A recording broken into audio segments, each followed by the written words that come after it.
Yes, you already know what it is. Two of the best bad guys in the biz. I go by the name of Steph Ronan, and that's my main man, Aaron McKee. What up, y'all? How we doing? We are the 44 HEELZ, and you are tuned in to Word on the Street. We a month away from WrestleMania, baby, and we got some words on the street for your ass. Oh, yeah. And we gonna start real quick. My boy Lex Luger is getting introduced into the Hall of Fame. Yes, sir. Will Sting, his best friend, be the one to introduce him? If it ain't Sting, who else? Fuck if I know, bro. It's Sting. It's got to be, but there is a rumor that will AEW let him? I was like, Of course. Does AEW even have a say? Is Sting still under contract with AEW? I don't get it. Listen, why this is not even an issue because the AEW allowed Billy Gunn to go for the DX Hall of Fame when he was still under contract with AEW.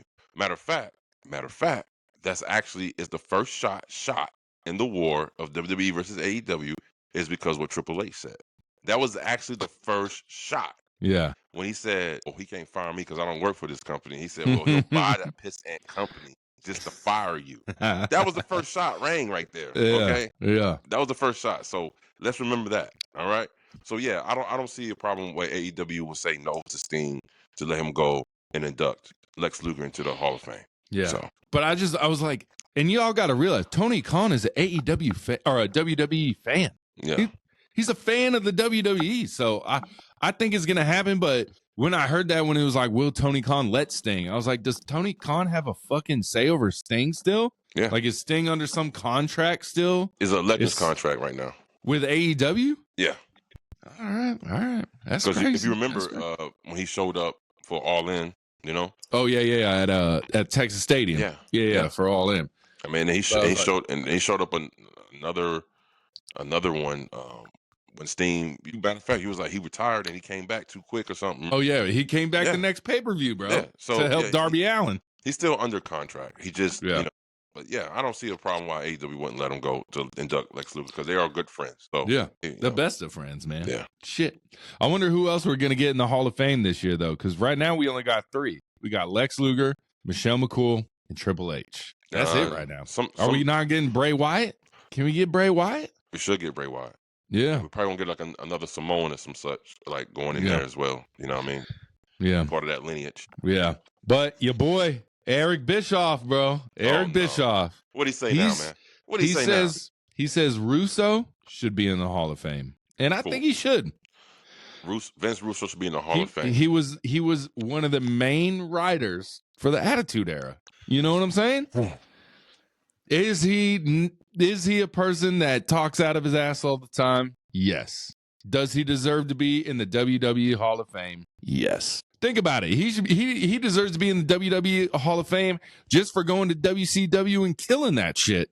No, Lord. Once he got to WCW, that shit was falling apart. That was the inside man, bro. We sent him over there just to crush WCW. Yeah, he should. He should be in the Hall of Fame. I mean, for us to deny his impact on pro wrestling in that moment of time will be doing injustice. So he does deserve to be in the Hall of Fame. Yeah. So even though people say the Attitude Era is still the best era, y'all are lying. Well, they say that it's the best era because it got the highest ratings. Yeah. The ruthless aggression era, not so much at all. They got the worst ratings, but the best television, in my opinion. We all know. But Russo also says we got a couple fucking Vince Russo shit. He be talking out the ass a lot. But he says Triple H is punishing Rhea Ripley because Rhea Ripley refused a story. And that makes what story is no sense. Exactly. It makes no sense because right now we just watched Monday Night Raw and Rhea Ripley is probably going to be in a triple threat with Bianca and Io Sky. She stole the contract. She signed it. We didn't even talk about that. I wanted to save it for this to tie it together. Okay. Yeah. So like Bianca and Io are doing a contract signing. Rhea Ripley's music hits, slams her through a table that doesn't break. That looked like it hurt. It hurt a lot. It hurt a lot, bro. I think when the table breaks, it helps a lot more than the table not breaking. Yeah. But for Vince Russo to say he's punishing Rhea Ripley, but then Rhea Ripley literally a few days later comes out and like inserts herself basically into a triple threat for the women's world title. What are you talking about, Russo? What are you talking about? Look, first of all, I have a big problem with the fuck I saw on Raw with that championship. I mean, like, with that whole segment, bro. Listen, when they do a contract sign, the contract was literally said Bianca Belair versus Io Sky, right? I don't care if she can add her name to the fucking contract. That doesn't mean nothing. Yeah. You're not even on this contract, so you can write your name there all you want to, but we're not going to, go by it. We're not going to honor it because you're not part of this match. If they make it to where Rhea got herself in this match because she signed that contract, bro, I'm going to flame the fuck out that booking. If that's the reason you're going to be mad, I'm going to flame the fuck out that booking, bro, because that's horrible booking. That's lazy booking. Yeah. Because you saw online, with the Twitter, we had Shayna Baszler and Zoe Stark being like, well, if that's the case, send that contract this way. I'll sign that motherfucker too. Right. Nah, bro. Nah, man. I don't want that to be the reason. They need next week on this coming up Raw, it should have my man Pierce come out and say, we cannot honor this, you know what I'm saying? Still, this match is this, but what I can do, leave it up to either Io Sky. Do you want this, right? Or we could put you and another contender if the winner of that match will make this a triple threat match. But then again, that's not fair to Bianca. Yeah. Because now she's got to battle two other people to win the belt instead of just one. So again, no matter how you slice it and dice it, bro, maybe they should have never took the belt off of fucking Rhea in the first place. Yeah. It was just bad booking, if you will. Bad booking, bro. Yeah. Bad booking. Because they did a Tony Khan. They booked themselves in the corner. Yeah. What are you going to do with Rhea now that you don't have her have the belt anymore type shit? Yeah. And what they could have did from the jump was maybe give the belt back to Rhea because there was interference by Bianca in that match. So it should have been a DQ. And then you could have made the triple threat because it was unfair. You know what I'm saying? Like, that would make more sense than just Rhea signing a contract and being like, I'm in it. It's over. Now, the only way I would, even then, I'm still like, but sometimes where the one person don't sign the contract, and if someone comes in and they put their name on the contract, but it still doesn't state that person's name on the contract. The contract said Bianca Belair versus Io Sky. Yeah. And you sign your name. Well, I'm just gonna sign right here. Yeah, it's like if the Lakers send LeBron a contract, but I steal it, do I get the money? Yeah. If I steal and sign it, am I a Laker now? No, it was made out to LeBron lames. So no. All right. Golly, man. Shit, I don't like that, man. That really had me like this, like, huh? Yeah, it's making no sense. Hopefully, WWE will bring it all together. Hopefully, we shall see. But also, I think this is the last thing I got on Russo. And he says if Shane McMahon starts a company, a bunch of WWE and AEW people would leave just to work for Shane McMahon. No, why How believable? I don't think it's a true story at all. Ain't no one leaving WWE to go work for Shane McMahon. None of the big people. You know what I mean? Right. Maybe like a Dexter Loomis would go work for Shane. Nothing. No one like Cody Rhodes ain't gonna be like, oh shit, Shane McMahon's starting a company. I really like him. Let me go work for him and fuck WWE. Like, I just don't see it happening. That's Vince Russo doing a Vince Russoism, all right? Because it is true, though, that Shane McMahon is highly respected and highly liked in WWE, and he has folk in AEW that, like the Young Bucks. They fucking like him. So he's highly respected and highly liked, right? Not respected enough for him to come on and do anything with AEW. That's a different story. Tony said, no. He's highly liked and respectable. Do I think people will bounce no, I don't see that coming. But again, Vince Russo is pulling shit out of his ass. Again, just the hell of it, man. And if you remember the Vince McMahon documentary, I think it was Tony Atlas. He was like, people like Shane McMahon. They really like him, but they respect Stephanie. You know what I'm saying? He remember him saying that? He was like, Stephanie's a boss because she don't take no shit. People can kind of walk over Shane McMahon, is what he was implying. That's what he was implying. In my opinion, that's what he was saying. I don't know. But like we talked about on our WWE review, and I wrote this down, I feel like the WWE right now, there's not clear baby faces, There's not clear heels. I think it's situational baby faces and situational heels. Let me explain. Seth Rollins comes out. Everyone's loving Seth Rollins. We're cheering the fuck out of him. We're singing his song. The second you put Roman Reigns or CM Punk next to Seth Rollins, we don't like Seth Rollins no more. We like CM Punk. We like Roman Reigns. I think we're in an era of situational baby faces and situational heels. It's not clear cut anymore. The tweeners, if you will. Yeah. Yeah. That's exactly what it is. Yeah. And they've been doing it for a while. And I really think it started somewhere around the KO and Drew McIntyre type of thing. Because we talked about they're not wrong. Yeah. They're actually right. Yeah. You know what I'm saying? So and same with Drew. Drew's a situational right now because he's going against Damian Priest. We fuck with Drew McIntyre now. Yeah. But when he was going against CM Punk, we booed the fuck out of Drew McIntyre. Right. I think that was more because of CM Punk, like you said, situational. Yeah. And I think right now, maybe we fucking started this shit on accident, but it seems like Damian getting a lot of backlash because ever since we were like, we don't believe him. It's like now everybody, even when I sent you the K100, and did you hear that? Like they were saying, why is Damian getting so much backlash? Because we don't believe him. And it's situational, bro. It's situational. Right. When you're going against Finn Balor, Damian Priest, we like you because we don't like Finn Balor.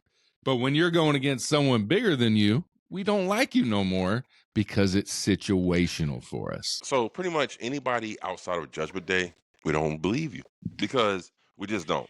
It's like they ran with that Judgment Day storyline for too long to where now they're trying to pry him away from it. And every time they do, they leave him in purgatory, in no man's land. They don't got nothing for him. Nothing for him. You know? I honestly would have loved to see Fatu versus Damian Priest because of what they had that promo in the ring. You know, you would have got the Street King versus, saying a Samoan Werewolf. Yeah. I would have enjoyed that more than Drew McIntyre and Damian. Yeah. And, okay, so the triple threat that we just talked about, Bianca, Io, and Rhea, is that 3 baby faces? Yep. 3 baby faces in the triple threat. Yep. But I feel like they're trying to turn Rhea into the heel with the contract signing. Are they trying to convert her into a heel? Because that's going to be another situational heel babyface scenario. And it depends on who she's next to. This just came to my head right now. While you saying it, I'm thinking, I don't even blame the booking on WWE. You know who I blame? It's us. I blame the fans, bro. Because we situational. They cheer everybody. Everybody's over now. Yeah, think about Cena. Cena was, let's go Cena. Cena sucks. Let's go Cena. Cena is like, with the crowd split. The crowds, they don't know what they want, so the bookers don't know how to book people. They're like, is he a heel? Is he a face? Right. They're situational heels and face. I'm telling you, bro. That's exactly what it is, man. That's the crowd. It's situation. You can jump from being a heel to a babyface week by week just because of what situation you're in. Yeah, ask the Big Show. Shit.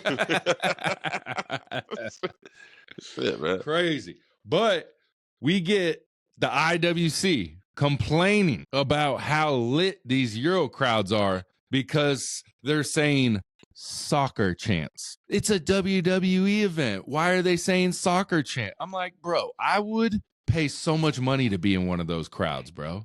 They are so lit, bro. I think it's jealousy. American crowds, we need to do better. We need to do better. Okay, so here's my theory on that, right? I wrote down, doesn't matter what type of sport, the Euro crowds will always be better than American crowds.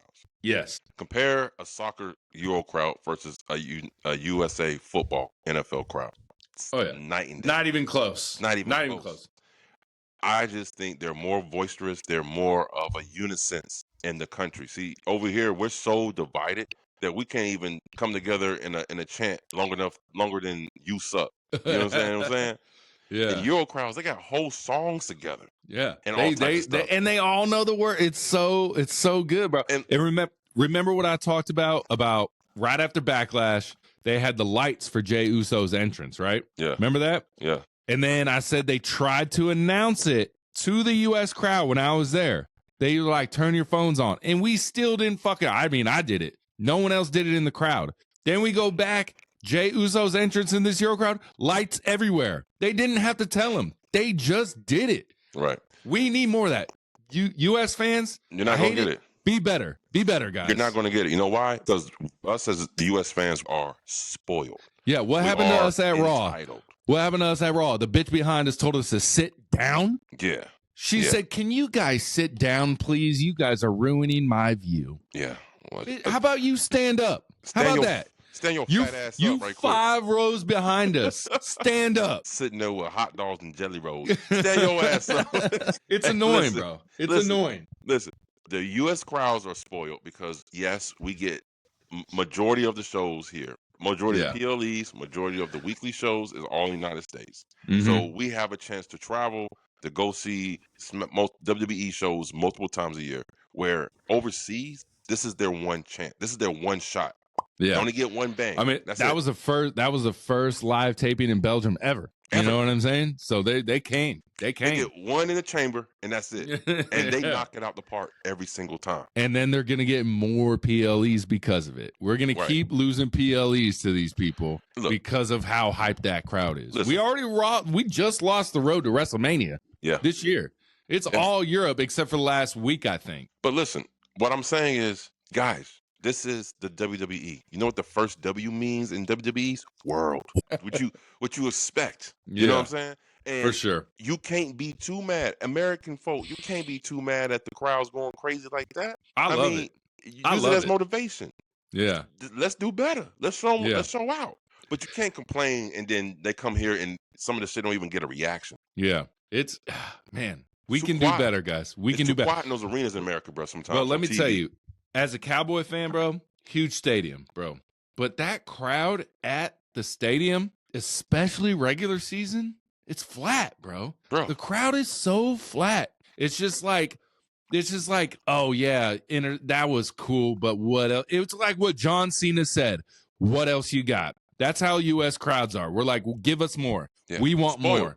Give us more of this. Yes, we're spoiled. We're spoiled. Thank you. That's the best word. U.S. crowds are spoiled. Listen, in our own city of Atlanta, bro. Yeah. I've been to plenty Falcons games. They okay, decent at most. Unless it's a playoff game and the crowd is crazy. Yep. Those Atlanta United games, bro. Lit, bro. Insane. No one sits down the whole time. No one sits. Bro. Let's do that for WWE, guys. Come on. Let's go. Come on, guys. Let's do it. We're not going to because we're spoiled. People in America, I think they view wrestling as literally as a literal show. Like we're the studio audience in a literal show. The Euro crowds look at it. We are a part of the live event. Mm-hmm. You know what I'm saying? And it shows. Yeah. Yep. Fucking A, man. Fuck. Spoiled. But we get Paul Heyman. Does he have a new Paul Heyman guy? Because he's been working very, very closely with one Braun Breaker in the back, is what they're talking about. Paul Heyman's been helping him with promos, helping him every step of the way. And I think it was like right when Braun was about to win the IC championship, or he had already won it, there was a little segment between Paul Heyman and Braun Breaker backstage. And Paul was like kind of like glazing, looking at him like, this is my next guy, bro. This is the next man. But word on the street, I don't know how true this is. I think what they're saying is we're going to be thrown for a loop at WrestleMania. And Paul Heyman's not choosing Roman. He's not choosing CM Punk. He's choosing Seth Rollins. How do you feel about it? If he chooses Frankie. I know you're going to hate it, bro. This is going to be some asinine type of shit, bro. Bro, how mad on a scale of 1 to 10, how mad are you going to be if Paul Heyman aligns with Seth freaking Rollins? I don't even think I'll get mad, but I'm gonna flame the shit out of that booking, bro. Like, why? Why? And you know what made me believe it a little bit more was that promo Paul Heyman cut on Thursday or on Friday, talking about how much he hates that song. He's like, I hate that song more than anything. I'm like, but do you? Do you, bro? He probably does. How mad are you gonna be? Scale 1 to 10. Bro, I'm gonna be at that motherfucker on 11. All right, because I don't want to see that shit, bro. I don't want to see it. Part of the allure of Paul Heyman that he got to this level where he's at right now is 3 people: CM Punk, Brock, and then Roman. The wise man, the advocate, and the Paul Heyman guy. You know what I mean? That right there is what solidified him at the top. A lot of people don't even know he was actually with Cesaro, aka Claudio Castagnoli, for a while. Yeah, and he They was tried with to bring him. he was with Stone Cold for a little bit too, right? Yeah, At the beginning. yeah, Yeah, shit. Because Stone Cold used to rock with ECW back in the day. yeah, yeah. So I mean, nah. Who out, bro? Who said Bro, that? First of all, hey, who it's just said it's that just shit? a word on the street, bro. It might be a small street, but it's a word on the street. You know, it might be an avenue. We won't call it a Okay. street. We won't call that word on the cul-de-sac. That's what the fuck we gonna call it. Because there ain't no getting out of it, baby. There ain't no getting out of it. They're gonna have to get out, shit, bro. Nah, But I would like to see Paul Heyman with Braun Breaker for sure. I would. Oh man, that's a match. That's a match. But you Yeah. know what? Even more so, you know who I think will be better than Braun Breaker if he got with him? My boy. 5'2", bro. That's exactly who it would be. Yeah. 5'2" would be that would be great right there. If you could see, I mean, Braun Breaker with Paul Heyman on his side while he goes after a world championship, bro. Yeah. Fire. Yeah. Fire. It'd be Brock 2.0, really. Yeah. And, you know, I mean, I like Braun's promos, but now I like him even more that I know Paul's kind of like, you know, like Direct that, him making fun of Ludwig Kaiser. I was like, I bet Paul had a little something to say about that and stuff. But also, I think like when people are like, oh, well, Paul's helping Braun, I feel like Paul Heyman helps everyone backstage. He does. Yeah. He does. He'll help anybody who come up to him for advice. Yeah. Like, this is his role right now. Yeah. Right? But him and Braun Breaker is a match made in heaven. You want to see it. You want to see it. I want to see it. I can't wait to see oh yeah. Y'all IWC. Yeah. Who do you want to be the next Paul Heyman guy? We got Braun, Jacob. We have so many different options. Who do y'all want to see as that Paul Heyman? And more importantly, who do you believe needs it the most? Ooh. Yeah, because maybe Braun don't need it. Braun don't need it. Does Jacob don't need it because Jacob fire on the mic. Right. Whew. Man, that's a good one, bro. That's a good one. Well, I mean, you know, I mean, I'm sure Paul Heyman's helping Jacob back there too, for sure. Yeah. For sure. He's helping the whole bloodline. He's a part of the bloodline, you know what I'm saying? He's like the stepfather of the bloodline. You know, matter of fact, if we're going to talk about bloodline, talking about Paul Heyman, I would like to see Heyman get with Big Jim. That'd be good too. That'd be good with too. Big Jim. You know, kind of direct him, kind of guide him, you know, kind of be out there with him and stuff. You know what I'm saying? I got a booking idea for Big Jim. Let's go. So right now, he's kind of like the one that's really not getting pushed. You know what I'm saying? Like, what if he turns on his whole family, bro? I'm sick of this. I'm sick of Jay getting the push. I'm sick of Roman getting the push. I'm sick of Solo getting the push. I'm sick of Jacob getting the push. I want the push. So he kind of turns like a situational heel and kind of just goes on that, like, I'm on my own now. F the bloodline. I don't want nothing to do with y'all. I think that would kind of work. I think that would work. It would work, but I feel like that story's already been told with Jay. I know this could be even because Jimmy he's always the one helping Roman. He was always the one helping this. He's like, I'm for myself now.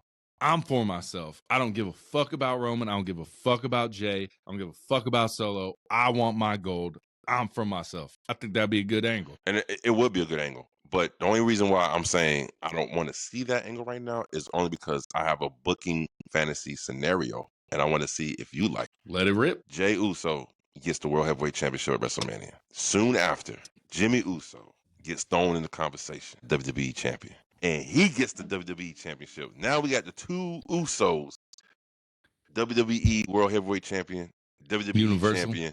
Bam, boy. Got the Usos as top of the mountain, bro. Can you imagine that? Can you imagine that visual? Both of them boys come out there as the ones. Rikishi would be proud. And he won't talk no more shit. No, he wouldn't talk shit, bro. I would also maybe like to see, since, you know, not Trinity, but that's her real name. Naomi, what if, she's kind of heel now. Her and Big Jim kind of go on this married heel run together. Like maybe. they tearing it up from the inside. You know what I'm saying? Maybe. Yeah. I would like to see any aspect of that, like kind of like Bianca or Montez kind of doing that, or Big Jim and Naomi kind of doing that. Like, we're going to take over this as a married couple, which we really haven't. Unless I'm blanking on anything, we really haven't seen a storyline where they actually say Naomi and Big Jim are married. And same with Bianca and Montez. We really haven't seen a storyline where it's like they are married in real life and they're going to take over. You know what I mean? Yeah. Yeah. I think I'd like to see it. I want to see something right there, but yeah, I want to see. And this. I want to see Scarlett in the ring more. I want to see her Can't she have a match? doing some shit with fucking Karrion Kross. Please. Damn it! Please, I want to see some matches. Can we use Scarlett in the same way for the women's division that we use Karrion Kross for the men's division? Ooh, like playing them. Ooh. Yeah.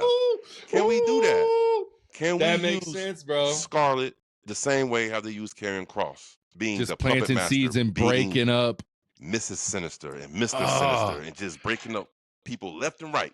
Bro, left and right, man. I didn't even think about that, bro. That's such a great idea, bro. Let's do it, man. Because, I mean, you could have her, honestly, right now with the U.S. Championship, Chelsea Green and her secret, her service or whatever they call it right now. Boom. You could have her easily be in there and break that shit up. Yeah. Easy, bro. Easy money. Scarlet U.S. champ, bro. Man. There you go. Scarlet U.S. champ. Bro, that'd be fire. That'd be fire. Come on, let's do Scarlet. This is one thing that's been bothering me. This new announce table. Ooh. It doesn't collapse anymore, bro. Collapse. What is that? Why'd they get rid of that? Do we like it? I don't like it. I want that table to break all the time, bro. Why do you think they changed it? What would be the purpose of this? And it's not just AEW. It's not just WWE. AEW got the reinforced table too that don't break down. AEW was the first to do it. Not saying WWE copied it, but maybe. I don't know what the purpose is now. I don't know why. I don't know. Were people getting hurt? I mean, no, but like it's a reinforced, and they say it all the time. It's a reinforced table. But why don't that bitch collapse no more? I don't get it. Maybe because they still do spots on it all day, every day. They do. But it just doesn't collapse anymore. It bothers me. I don't know why. I'm just old school. That table has always been a collapsible table, goddamn it. And now it ain't. But it is what it is, man. We'll see. And I want to ask the fans this question. Do we watch picture in picture or do we fast forward that shit? What do you do? It depends on what the match is. The match is? So most times when WWE do picture in picture, it's a rest hold. Mm-hmm. It's like there's like a big spot and they're kind of just coming back to go to commercial break. Right. What I don't like about AEW is they do like a picture in picture for like half the commercials and then it goes to full blown commercials with no picture in picture. And I'm like, that makes no sense, but it is what it is. Yeah. But then I guess if you watch it on HBO Max, it just skips the picture in picture and just goes straight back to the match. You know what I'm saying? So they can just get rid of the commercials altogether. Yeah, on the replays they do. Yeah. They don't do picture. Yeah, so not when it's live streaming, obviously, but on the replays. Right. Same with WWE. It'll just go from commercial break and then back into the action if you watch Raw on Netflix. I really think, like I said, because sometimes in AEW they have matches where there will be a lot of action going on in between the ring during picture in picture. So I watch. Yeah. I just watch with the sound off. Mm-hmm. You know what I'm saying? But yeah, sometimes I do, sometimes I don't. It depends on what kind of matches I'm watching and, how much action is going on between the picture in picture. So, yeah. For sure. All right, we get, we all about non-tribalism here at the 404 HEELZ. Oh, yeah. We love both companies. God damn it. Yeah. We can enjoy both. Yeah. But I got a phrase for us, man. Check this out. I'm going to put this shit on that shit. There is no tribalism in our criticism. You feel me? Yeah. Ooh, that's what we're going to do right there, bro. 404 HEELZ, where tribalism goes to die. Yeah. But yeah.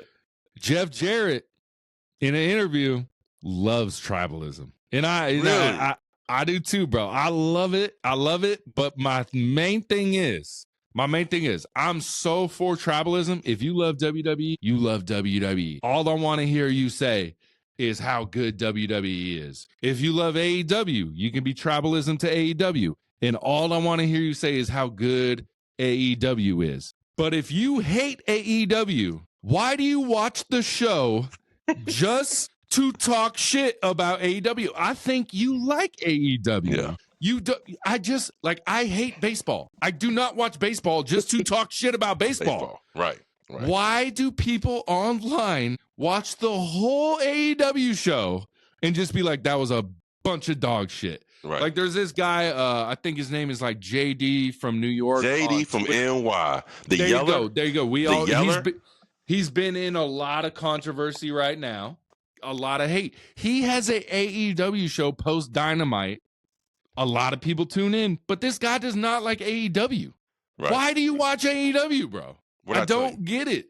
What I say last couple of weeks ago. For the views. I said, a lot of these people better think they lucky stars that there is a number 2 company, because a lot of these people wouldn't even have no content if it wasn't for them, because most of their content, most of their views is them trashing. It's just hate. Just hate. Yeah.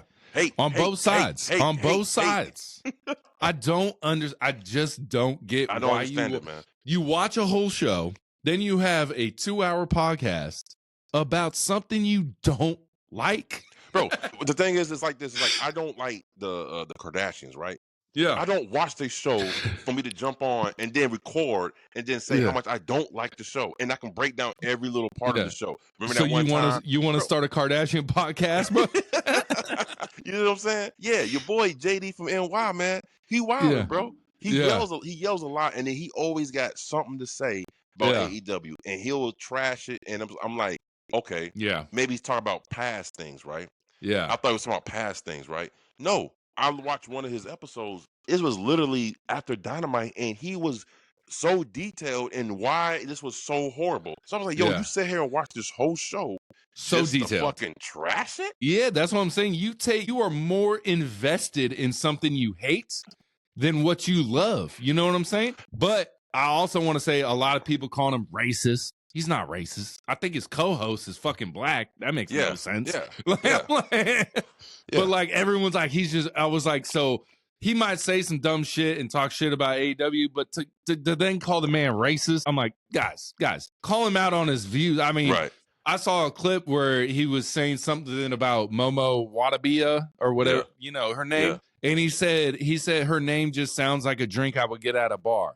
And they're like, that's racist. I'm like, that's not racist. How's that racist? Yeah. I was like, that is not racist at all. No. But like, I just don't understand the anti-AEW fan or anti-WWE fan who spends hours watching a program to then just talk shit about it. It makes no sense to me. Look, I'm concerned for JD, man, because it feels like he's gonna bust a blood vessel. The way he gets angry sometimes. You talking about 0 to 100 real quick, bruh. And Mercedes got his ass kicked off commentating for that. What was it? Was it HOG? Yeah. She got him kicked off because she went and did a match there. And she was like, I'm only coming if you, because he's the play-by-play guy for HOG, I guess. Really? So she got him kicked off that show. Otherwise, she wasn't going to come. And they chose Mercedes Moné over JD from NY, baby. Of course. Yeah. That's Mercedes Moné. JD from NY, bro. They're like, who? What? Yeah. Say what? Bro, listen. Let me tell you something, man. Here on the 404 Hill podcast, like I said, ain't no tribalism in our criticism. You know what I'm saying? We love them both. We love them both. You do good, we gonna praise you. You do some suck shit, no matter what it is, we gonna get you. But it ain't. That's all it is. You know what I'm saying? But I'm tell you one thing, we ain't gonna do. We ain't gonna pop a blood vessel doing it too. So funny, bro. I'm just like, boy, man. I'm glad you brought that shit up, bro. Oh boy, he getting a lot of hate, man. He getting a lot of hate. But I mean, he wants the hate for sure. He wants the hate. He wants the smoke. You know what I'm saying? Hey, we ain't scared no smoke over here either, bro. You feel me? But Jeff Jarrett, again, loving tribalism. He loves how, like, you defend it with honor, blah, blah, blah, blah, blah. And this is one thing that Matt Hardy has said on AEW, his time at AEW. He said, pay-per-views, fire. Tony Khan knows what he's doing with pay-per-views. I got to write that off mine. I had it on mine. Yeah, but he says what is the problem is the week-to-week getting lost in the sauce. And I have to agree with Jeff Jarrett. We saw him in a little thing with MJF, gone. Dustin Rhodes, gone. Like, there's just people you see and you get like, I mean, look at Harley Cameron. She's over here, like, backstage wearing a hologram mask. It's kind of like you got to strap, like we say, you got to strap that rocket ship to him. That's it. And blast off, motherfuckers. You know what I'm saying? Look what happened to the Guns. The Guns came back in Atlanta for one appearance after being injured against the Hurt Syndicate.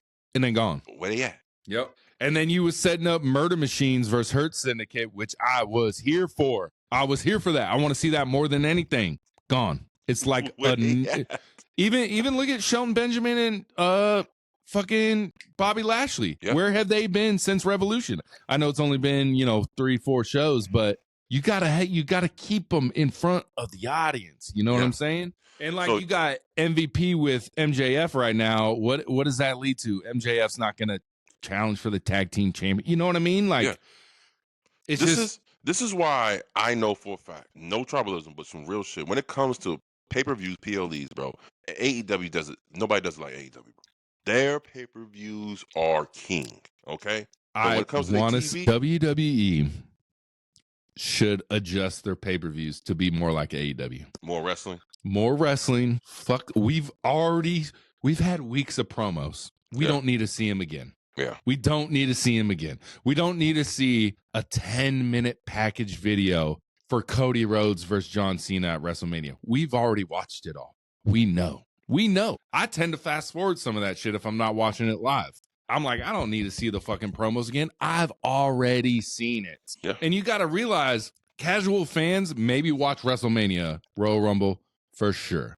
But casual fans aren't turning in to see a Bad Blood or a Clash at a Castle. We don't need the fucking 30-minute what has happened before this match. Right. We've seen it all, man. Yeah. Just get to the match. Let's go. You know what I'm saying? No, you're right. That's why we're watching, because we see what's going on. Yeah. We don't need a recap of the recap.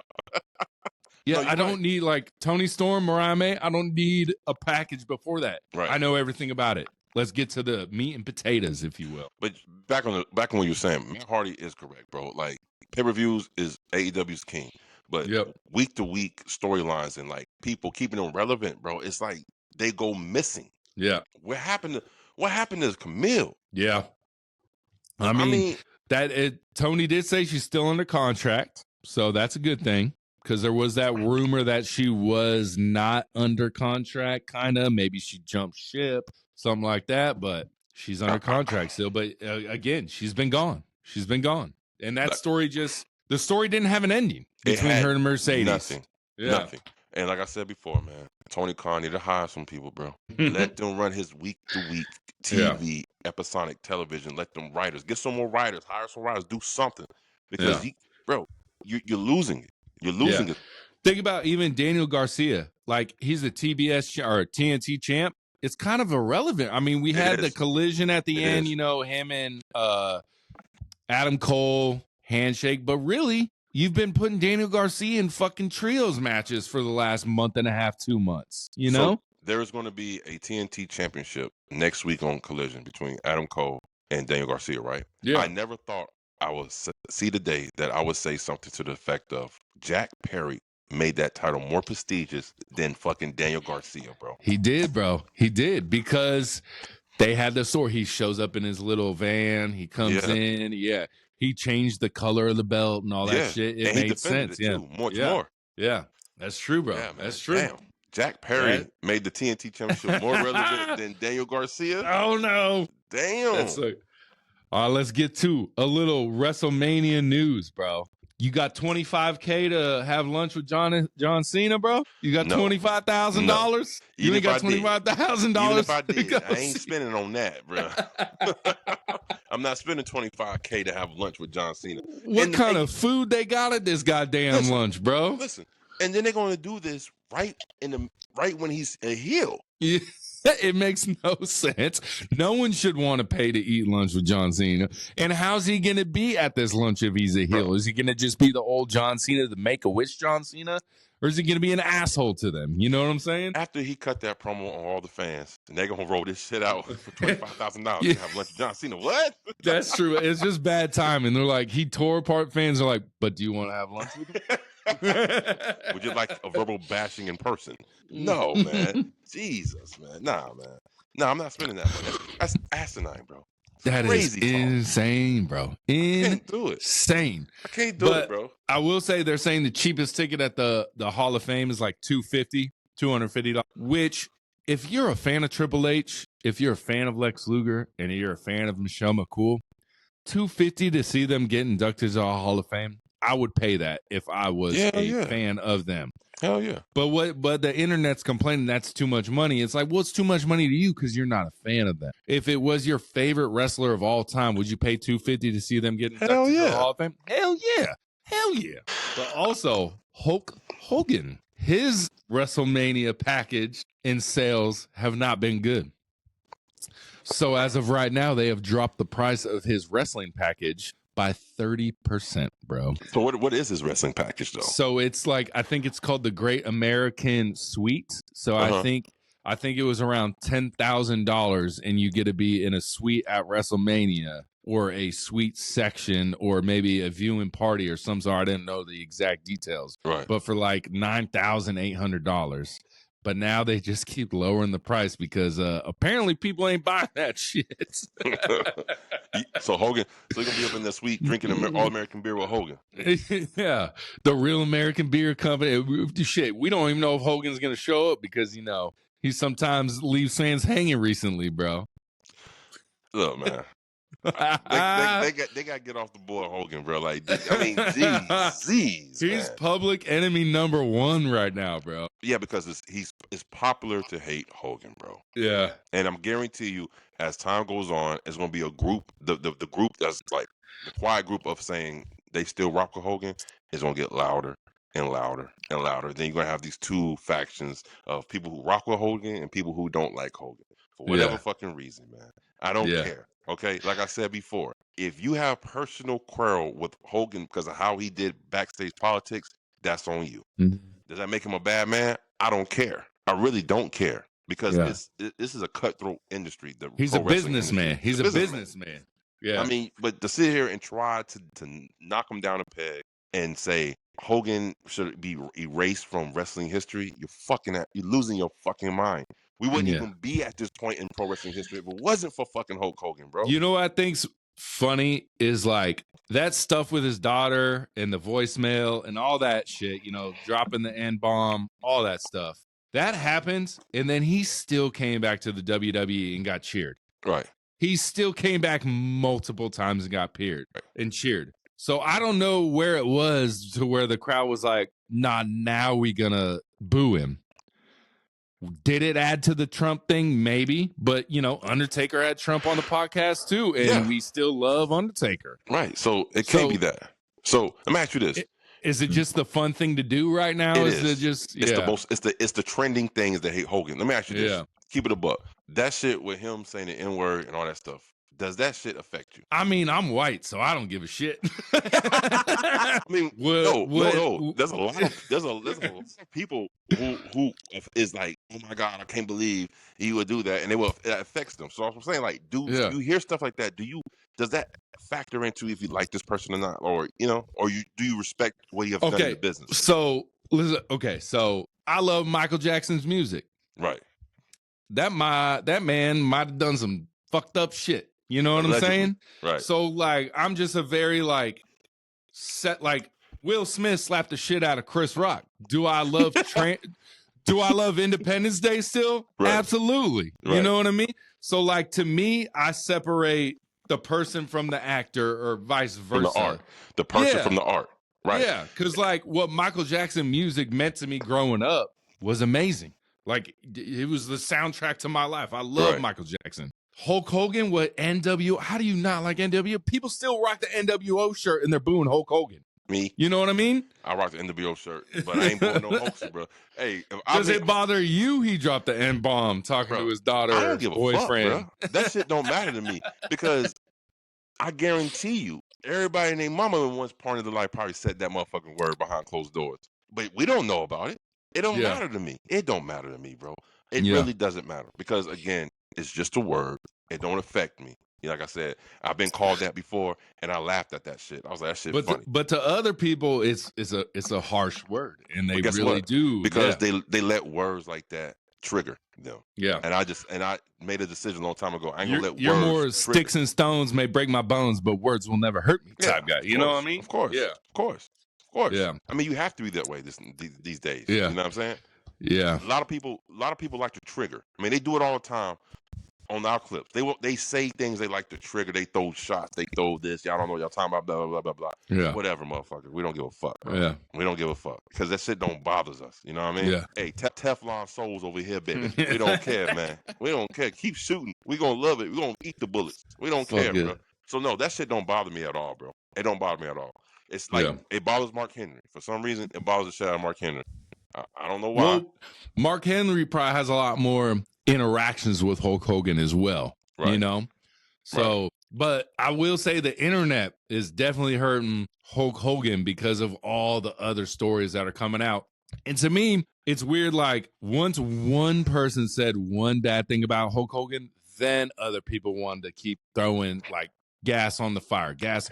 Oh yeah, he said that about Hulk Hogan. Well, he did this, and this to me. And I'm like, yeah, but that like happened 20 years ago. Why didn't you say that shit 20 years ago when it happened? Like, it's called the P Diddy effect. Yeah. It's like once Cassie dropped everything on Titty, everybody mama jumped out the car. And I was like, oh Diddy, yeah, bro. shit. Me too. He beat the fuck out of me too. You know? So yeah, bro.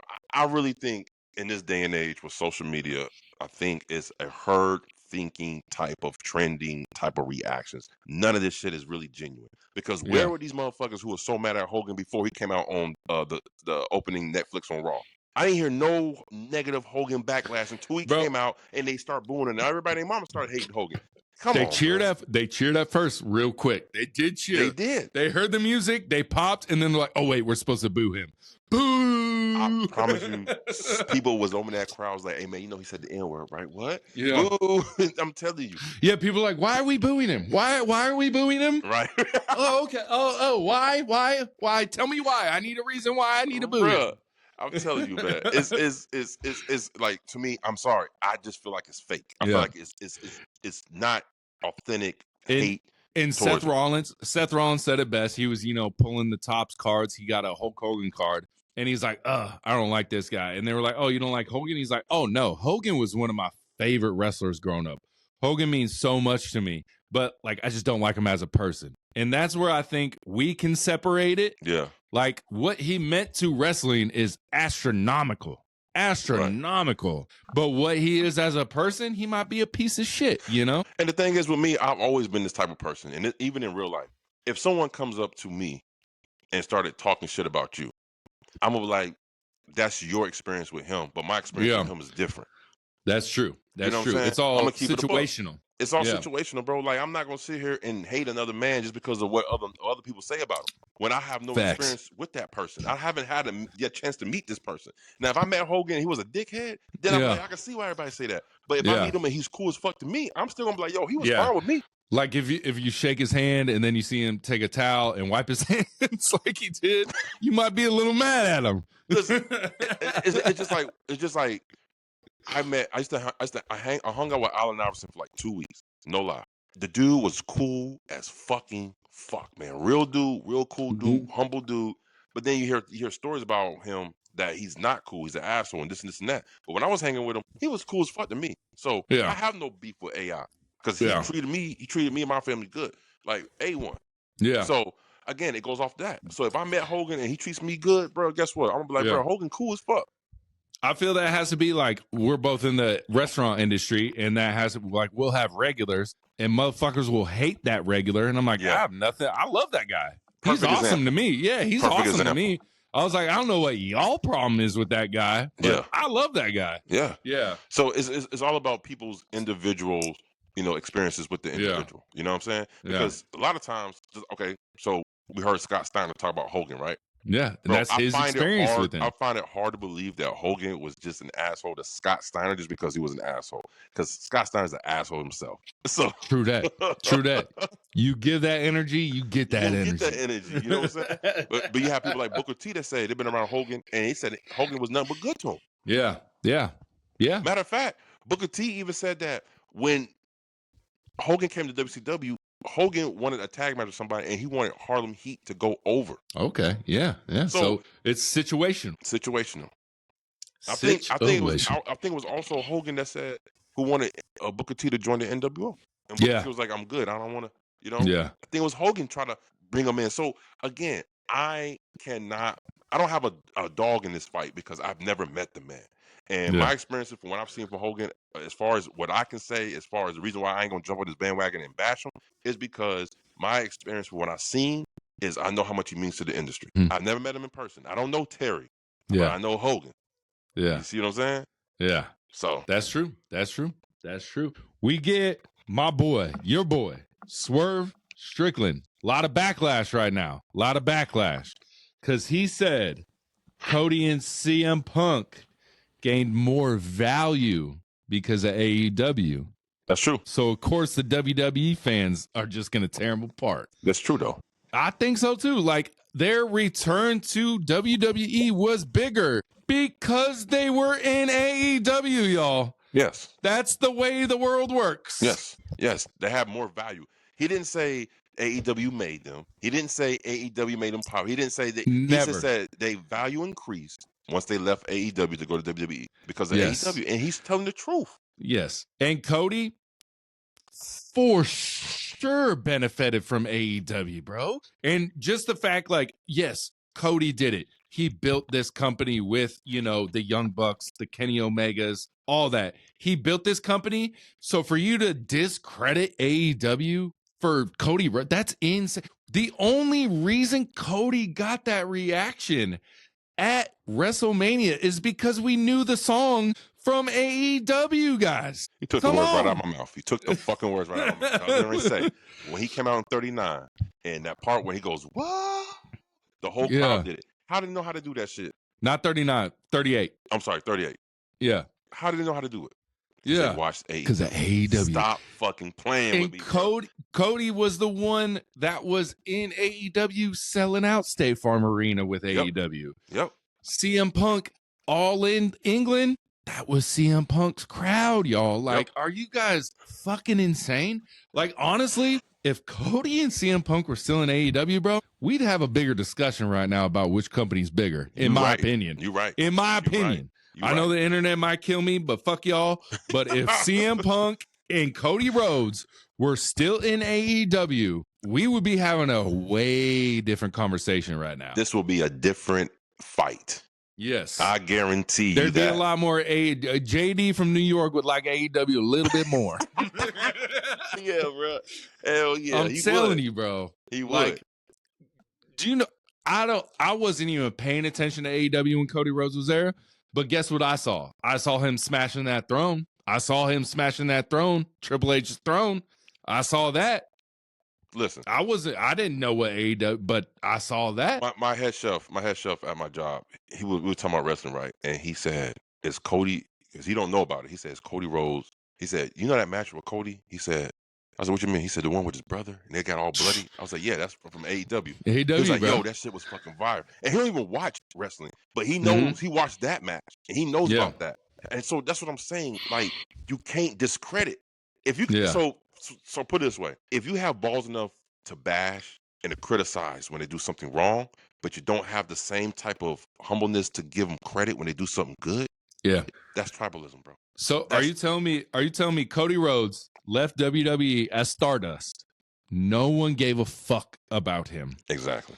Then he comes back to a standing ovation at WrestleMania 38 and instantly becomes a top 4 or 5 guy in WWE, now the number 1 guy. And you're telling me AEW had nothing to do with it? That's what you're telling me? That's what you're telling me? That's what you're telling me, IWC. Nothing to do with it. That's one thing I can say about Swerve. Swerve be hitting on some real shit, bro. He just I commented on his Twitter. I said, dude, just keep talking. Fuck these people, bro. Like, you are saying the truth, bro. You're not saying AEW made CM Punk or Cody Rhodes. Cody Rhodes made Cody Rhodes. CM Punk made CM Punk. Yeah. But did AEW help build their value? 1,000,000%. And I guarantee you, if the day comes when Mercedes goes back to the E, guess what? Her value is going to be even more. Bro. It's going to be even more. And I'm going to tell you what. I kid you back. When she gets back to WWE, she will not be named Sasha Banks. She will be named Mercedes Moné. Hold on, one thing. How hype was that crowd when Penta showed up? Crazy talk. Penta's never been in WWE, not one time before that. We only knew him from AEW. Yeah. How y'all know him? Exactly. How y'all know who that man was? See? Hey, matter of fact, how y'all getting so excited for Phoenix? He ain't never been in WWE. Never. How y'all know? Never. How y'all know? Do you know who else is going to be a big pop? Who used to be in WWE, went to AEW, and now he's coming back? Aleister Black. Exactly. He was now he's going to be propelled to the top. You know what I'm saying? Exactly. But then there are people, Ricky Saints. Ricky Stanks. He's kind of dying right now in AEW. Bro. Not as big anymore. Not. I feel like he just had his first match, and the crowd's like, man, I don't know if we really like him. Like, listen, we need something. Ethan Page, right? Was fire. Cope right? Was Cope right? About Cope Saints? Right about Starks, bro. Man, was he the right? vanilla midget. The vanilla midget.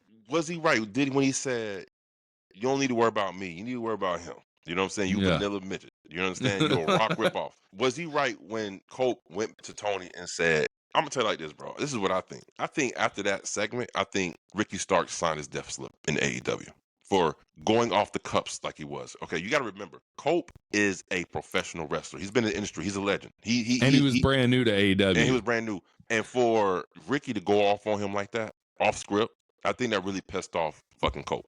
And I think Cope went to Tony and told him, hey, you understand what I'm saying?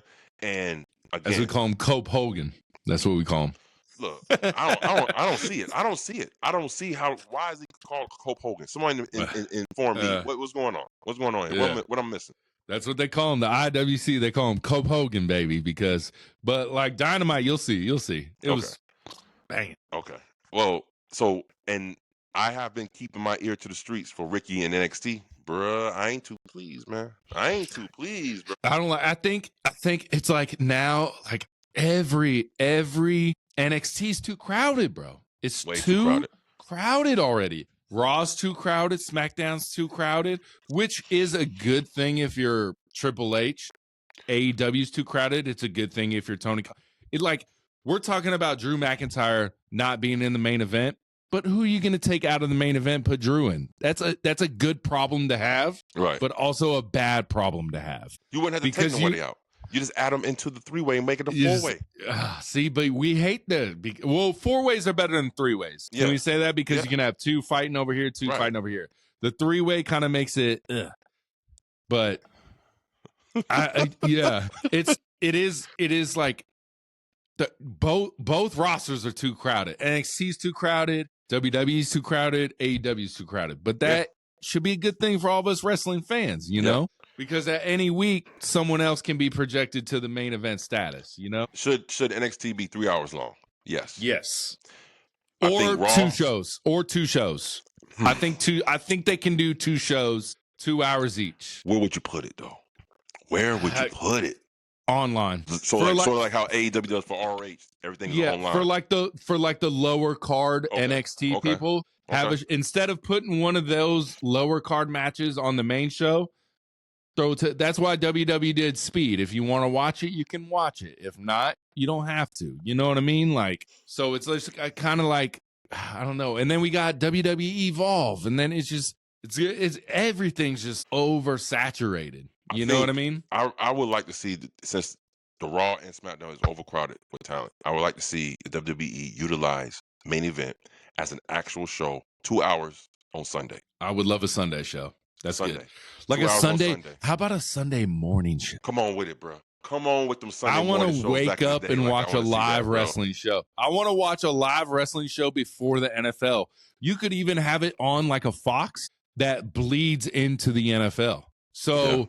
So if you have, you got Fox fucking pre-shows for 4 hours before the NFL. Yeah. But if you can have a WWE 2-hour show or even an hour show, and then it kind of trickles into NFL, you still would kind of get some NFL fans kind of tuning in before and be like, oh shit, what's this? Right. What's this? Right. You know? Well, that would be good, but then we'll be having wrestling every single day of the week. And then you also have Netflix. Just put the show on Netflix, and then I can watch it at my leisure. You know, right? And this is for we talk about for lower mid card to the talent that's trying to get exposure. You know what I mean? That's what we're trying to say. That's what we say. Yeah. So man. Utilize them. You got a lot. Yeah. A lot of talent. All right. I got 2 more things. I got a couple more things, but so go right ahead and knock yours out. First one, I just want to know who you think's gonna win Money in the Bank this year. Jesus. Men and women. Because we're about to be done at WrestleMania. So then we're going to go basically Money in the Bank. Who's going to be the number 1 contenders? Give me Roxanne Perez for the women. Ooh, already? Already. You over here saying Tiffy got pushed too quick. You don't think Roxanne's getting pushed too quick?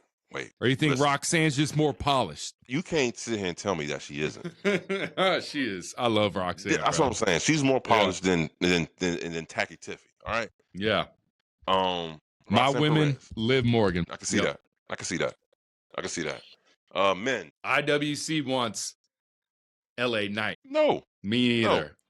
I want Drew to win it again and actually be successful in the cash. I want Big Jim. Oh shit, Big I Jim. want Big Jim. He might be in the match. Give me Big Jim. Give me Big Jim for the cash in. And then that for which one I was saying, Jay with the World Heavyweight Championship, Jim with the WWE. Cashes in on his brother. Cashes in on his brother, bro. What if he cashes in on his brother, bro? No. We don't want to do that. We don't want to do that. Ooh. Yeah. Split up, and now they the double champions, bro. Come on. Okay. Come on. So you got Roxanne, Big Jim. I'm going Drew and Liv. Okay. There we go. There we go. My last thing, y'all. Clip it. Let's get it. I do not want to see Stone Cold Steve Austin involved in WrestleMania during this main event. Who keeps suggesting that? Everyone's like Stone, because they just announced Stone Cold's going to be at WrestleMania World doing a meet and greet, and they're like, that means he's going to be involved in the main event. I'm like, no. Do you know how long this man would take to get to the fucking ring with that long ass ramp at WrestleMania, bro? Like, I don't want to see it, man. His match with Kevin, I love Stone Cold. Stone Cold is one of my favorite wrestlers of all time. He's just too old. Yeah. The Rock is old, but the man's juicy, so he's motherfucking in phenomenal shape, man. The man's been juicing. He's doing, human growth hormone, whatever he's doing. He's in phenomenal shape. Stone Cold is not in phenomenal shape no more. He's in shape, but it's not phenomenal. He's not in wrestling shape no more. Let's say this. Don't want to see it. Let's say Stone Cold has had a lot of wear and tear on his body. Yes. The Rock hasn't had that much wear and tear on his body. Yes. He had a short little run, and that was it. Then he went off to Hollywood, right? Mm-hmm. Stone Cold has been in the game for a long time. I'm talking about my first time I ever seen Stone Cold is when he was with Brian Pillman as part of the Hollywood Blondes that come to the ring and do this shit right here. He had long blonde hair. That's the first time I seen Stone Cold. So when he went to WWE as the ringmaster, I was like, oh shit, that's the dude. That's the Hollywood Blonde guy. That's how I knew him as. You know what I'm saying? So I feel like Stone Cold body is banged up, bro. He can't do it no more, bro. It didn't help. Owen Hart dropped him on his fucking neck too. He has never been right since that. You know what I mean? Yeah. But he can't do it no more. Mm-hmm. I don't want to see Stone Cold at WrestleMania. I don't want to see him do a slow ass stunner. I don't want to see it, guys. I'm sorry. If he's there, come out, kick off night 2, make an announcement. Hell yeah, chug some beers. Do that. I do not want to see Stone Cold get physical in the ring at all. And I'm glad you said physical in the ring. But one thing I would like to see, and I think you would like to see this, if we have a face-off between Stone Cold and The Rock backstage little segment. Oh, yeah, just like a little, maybe like Stone Cold's like, hey, don't get involved with this match or I'm going to have something to say about it. Something like that. Right. No physicalness. I don't want to see it, guys. It's past his prime. He's past his prime. Stop it. Yeah. It's cool. Now, with that being said, would you mind if Stone Cold played the part of a manager to Cody Rhodes? Maybe if they started it sooner, like right now. Mm-hmm. But we don't. Nah, I'm good. No? Okay. I'm good. All right. I'm good. I just want to throw it out there. All right, cool. What's the other thing you got? That's it. That's it. That's all I got. All right. So we talked about it a little bit of some earlier, right? We talked about when Tiffy did these diving moonsaults and hit everybody but Charlotte Flair on both times. Made me think of this question. And we actually hit a little bit on this a while ago when we first incarnation of the 404 HEELZ podcast, but we're going to bring it back up again because I feel like we got a whole brand new audience, right? What are 2 things in pro wrestling that you absolutely hate? Every time you see, like, God damn it, man, why you know what I'm saying? What is it? Give me crowd chant, we want tables. Okay. I'm going to give you one. I fucking hate that so much, bro. Okay. They're going to get to the tables. I promise you. If it's a no holds barred, there will be a table, guys. Okay. Stop it. Stop it. That's your one. All right. I'm going to go to my one. I hate it when wrestlers are laying in the ring, and I guess there's a top rope move that's supposed to be performed, and you can see him kind of scoop. You got to scoot closer for him. You got to scoot closer for him. Yeah. I hate it. Braun Strowman did it with Jacob a few times when they were setting it up. It's like they were confused about which corner to go from. Bro, you can hear Strowman saying, like, where we going? Yeah. He said, let me worm over there. I hate it when I hate it when they do that, bro. I hate it Facts, so bro. much. Facts. All right. That shit What's is your what's your number 2? What do you hate? Man, I probably say, man, that's a tough one. The crowd saying the what. Oh, you don't like that? I'm not a fan. What? And it's just like, then we get into a cadence. It's like, you say 4 words, they say what? Then I say 4 words, you say what? Okay. Like, it gets the wrestlers into the same, it's Stone Cold's thing. Let it be Stone Cold's thing, you know? Right. Okay. So nothing in ring that happens. You maybe like, kicking out of finishers. You're not a fan of that. Nah. What is your limit? It happens too much nowadays. Give me a limit and when it's supposed to happen. WrestleManias, like big PLEs. When you kicking out of finishers on Raw like that, Seth Rollins, like when you kicking out of finishers 4 times, like that makes me be like, I mean, Seth Rollins kicking out of the GTS 3 times, CM Punk kicking out of the Stomp 3 times, like I think I need a new finisher now because obviously that shit don't work. Obviously that shit don't work no more. Yeah. You know what I mean? Okay. All right. I have 2 more things actually. I hate it when there's a bunch of wrestlers. They all crowd around each other and they wait for this motherfucker to jump on top of them. I hate. They're just that like shit. Throwing little small punches. Like I hate it, bro. I know you're tired. Yeah. Everybody catch them. I don't like that shit. And the second thing I hate is when your shit don't connect and you still sell it.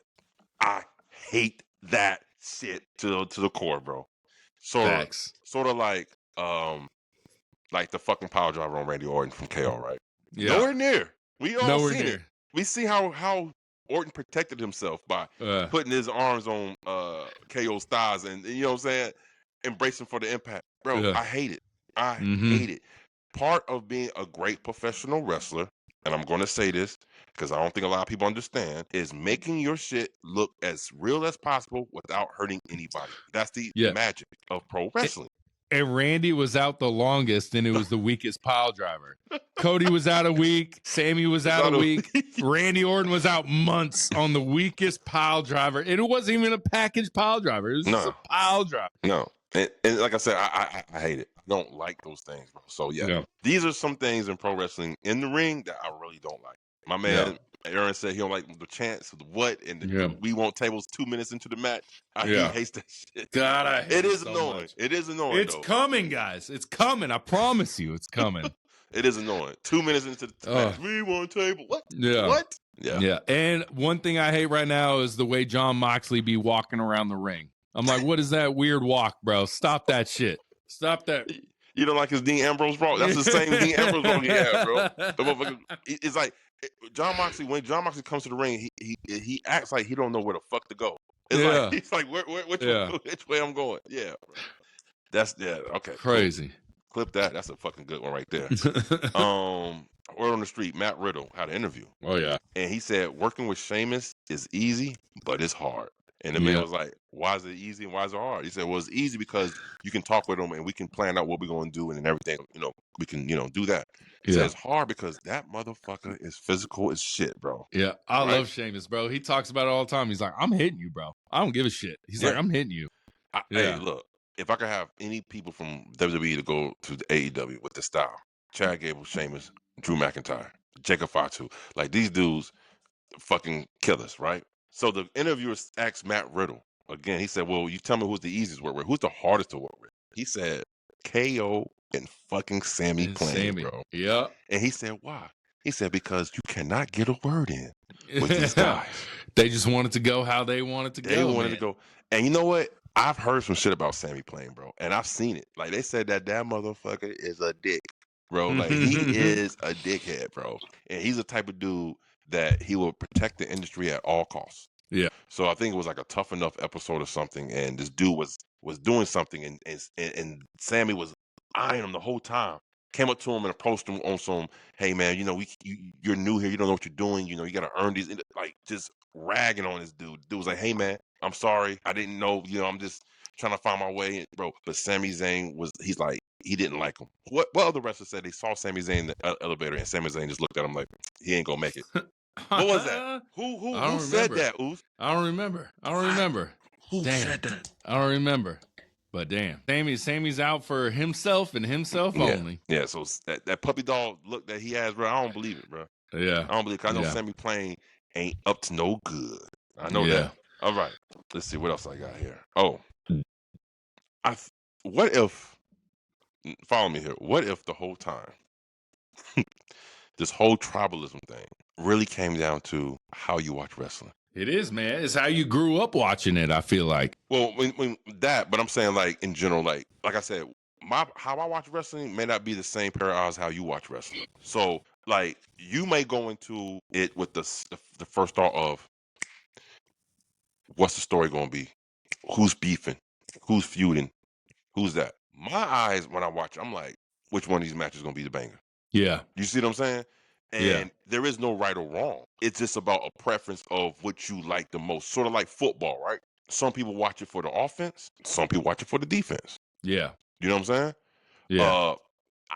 I really feel like that is causing a rift between the wrestling community because people think there's only one certain way you're supposed to watch wrestling, but when in reality there isn't.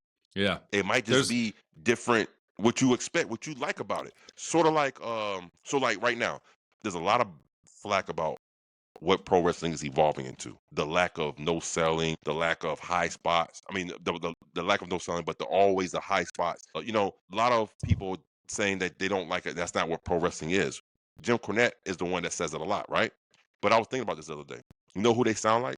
They sound like the old NBA guys. Oh, the three-pointer is messing up the game. The 80s, 30s, the physicality, when it really wasn't even that physical, god damn it. Well, listen. I'm saying like they saying like the 3-point shot is messing up the basketball. Is messing up basketball. Which it might because basketball NBA's viewership is down 40%. Yeah. So maybe TNT not resigning the NBA might be a good idea because they're down 40%. So I'm saying everything evolves. For people to think that they still gonna get these long headlock, lock, you know what I'm saying, matches, those days are over with. Now it's bang, bang, bang, bang, bang. You know what I'm saying? What Kendrick Lamar say? Boom, bop, bing, bop, bop, boom, bam. Yeah. You know what I'm saying? For like, sure. It's. I think that's what pro wrestling is evolving into. I think this is exactly what it is. If you look on the indie scenes, they're just like that. And I say this because Jim Cornette, man, let me tell you something, man. I'm gonna holler at you, Jim. I rock with you, bro. But you are so fucking wrong about what you said about the Tony Storm and Mariah May match at Revolution. He said that match was dog shit. That's crazy. That is insane. And to your point, and I know and I see why you brought it up. I'll be right back. Hold up. Okay. What the fuck is? My bad. My dog was fucking clawing at the door. Oh shit. He had to piss.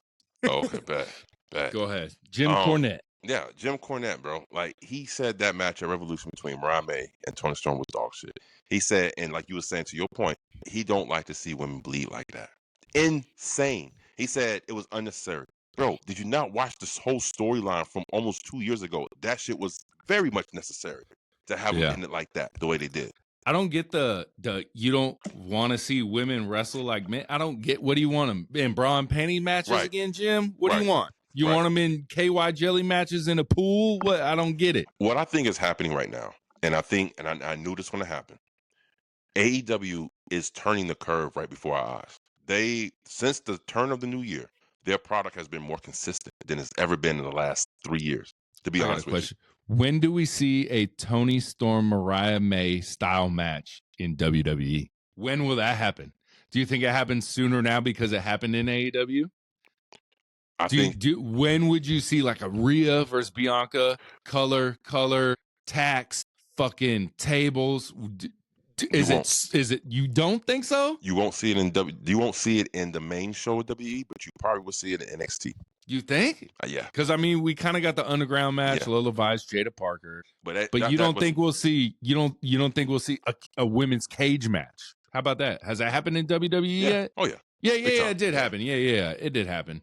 Yeah. Well, Lita was in one. Yeah. The brutality of that type of match. I mean, I'm talking about, and you know what thing he said he didn't like? He said that they paused the match and then these ladies brought out buckets of glass and they wrapped their fist in. Bro, I thought that shit was dope as fuck, bro. Because at first I'm like, what the fuck they doing? They're putting, and then they like stick their hand and then it was a great match. I don't get it. I don't get why people hate it. Even the dude that commented, he was like, I don't want to see it. And I was like, why? And he never said anything. He never say why. See, again, I'm telling you, I think there's an epidemic of other people's takes that is influencing other people's decisions and their takes, and they're just regurgitated, and they don't really understand why the other person has a dismay for that take. Yeah. You understand? I will say the best example is UFC with Ronda Rousey. Because before that, Dana White said he always got asked, when will you see women in the UFC? He's like, never. He's like, it's never going to happen. And then here comes Ronda Rousey, and he's like, oh, it's happening right now. It's going to happen right now. You know what I'm saying? It's again, it's the lack of original thought in our community and what we do, like wrestling podcasts, is a rarity. I feel like right now. I really feel like a lot of people are really just, they hear something and they jump on their shit and then they regurgitate it. You know what I'm saying? They're like, that's how I should feel. Right. Exactly right. Like, that's how I should feel. Or this person speaks to me. That's cool. I understand that. But still put your own twist on the shit. You know what I'm saying? Like, put your own twist on shit. Like, don't make it to where, you know what I'm saying? So that's why a lot of people coming out the woodwork saying they don't like blood on women. And then I heard that on Jim Cornette shit. I'm like, did a lot of people get that shit from Jim Cornette? Maybe. Did they like the way how he presented, like why there shouldn't be, women shouldn't be bloody matches like that? But this match was first of all, this was a trilogy match. This was a third match and a very heated fucking rivalry. You know I love a trilogy. Exactly. So no, Jim Cornette, sometimes, like I said, he reminds me of that old man saying, get the fuck off my grass. Yeah. He just don't get it. Set in his ways. He's like, this is the 80s style of basketball I like, and I want to stay in the 80s. You know what I mean? He said, and he also said, that was the most ridiculous thing he's ever seen in pro wrestling. And then he said, it makes me feel ashamed to be a part of this, because he said, this is why people don't watch wrestling no more, because it's too fake. Wait a minute. That's crazy. Wait a minute. I had to sit back. I had to replay that shit. I was like, Jim, hold on. He said, what? Bro, at what point did anybody think that, you know what, I'm not going to watch wrestling because it's too fake? Yeah. Who says that? Yeah. That makes no sense. That's like saying, I'm not going to watch basketball because there's too much shooting. Yeah. They don't dunk enough. I don't like shooting no more, so I don't want to watch basketball. Bro, like, what? Yeah. That doesn't even make sense. It's like the WNBA. No one gave a shit until there's Caitlin Clark. And now people are like, okay, it might change my mind about it a little bit. Right. You know what I'm saying? But no, you just need those. You need those breakthroughs that people are going to talk shit about. But then in the long run, it makes sense. And I guarantee you, like you said, in the long run, we're going to look back on this Tony Storms and Mariah May match, and it's going to be a pioneer. It's going to be like, yo, they set It's going to go down with Trish and Lita's match. Yes. You know, it's going to go down like that as a breakthrough match. It was a breakthrough match for two women, because they went out there and they put on a hell of a show, and they didn't. And Tony was fucking bleeding, bro. That shit would not stop. Jim Cornette was like, it doesn't help that Tony Storm is translucent, white as hell, and she got all this blood falling over her face. He was like, it just doesn't look right. What you mean it don't look right? It ain't supposed to look right. This is a heated rivalry between two women. Yeah, you bleeding, motherfucker. Bleeding there, yeah. Come on, that's man. hilarious. Yeah, that's Jim. Hilarious. Yeah, Jim. Yeah, Jim. I would like to hear what JD from NY said about that match, bro. He probably would blow a gasket. Well, you know he watched it, even though he hates WWE. He hates AEW, but he still watches it. Yeah. Hate it, love us, you gonna watch it. This motherfucker just turns on the TV with an attitude like, just what's going on today? he be looking like that girl when Miz won the championship in the crowd. The Miz face girl. Yeah, just pissed off for no reason. But you watching. You bought the ticket to watch Miz, but then you mad at what Miz did. Exactly. Shit. So, yeah, man. So, again, I just feel like, the change in regards, we're in the mix of watching pro wrestling evolve into what it is. Yeah. Which is high spots. Not a lot of people. It's what we said in the very beginning. When we first did our show, what do we call it? We call it video game wrestling. Yeah. Everybody's resiliency is on 100. Hell yeah. You know what I'm saying? That's exactly what it is, man. Hell yeah. And they don't like it. People don't like it, man. People don't like it. Just like people hate on Kenny Omega because he had a match with a blow-up doll. Jesus Christ. Like, what is so bad about that? It's like, do we forget that wrestling's supposed to be fun? Do we forget that wrestling's supposed to have some kind of sort of comedy to it? Yeah. Like, at what point does it always have to be serious? Yeah. I mean, in the 90s, we was watching a dentist versus a clown. Exactly. Just throwing that out there. A dentist versus a clown. is what we used to watch. And the dentist's name was, ironically, Isaac Yankum. Yeah. DDS. Doink Isaac the Yankum? Clown. Doink the Clown. Shock Master. Oh, my God. Come on, guys. We had Duke the Dumpster Grossly. Yeah. IRS, bro. Come on. Bray Wyatt's dad, bro. His name was IRS. Come on, guys. Come on, guys. Come on. We had a oh man, one of my favorite wrestlers growing up in that era, the new generation, was called this dude named Adam Bomb. Yeah. So come on, man. Like, yeah. Come on. And it was like the Undertaker was the one gimmick that then just worked forever. Right. You know what I mean? Right. Shout out to everyone on that Ruthless Aggression fucking thing, and they're calling me out on how Edge and Bubba and all them were attitude people, and I'm like, well, what was the Undertaker then? Because this motherfucker's been in like 18 eras. You're right about that. So where do you put Undertaker? Come on, man, stop with the nonsense. You're right and about then that. people are like, well, Edge and Christian broke up. I was like, that doesn't mean they weren't in the Ruthless Aggression era, guys. Just because they weren't a tag team no more doesn't mean they weren't a part of the Ruthless Aggression era. Right, bro. Hey, I seen them. I see that shit. The Hardys broke up during that time. Yeah, they were still in it.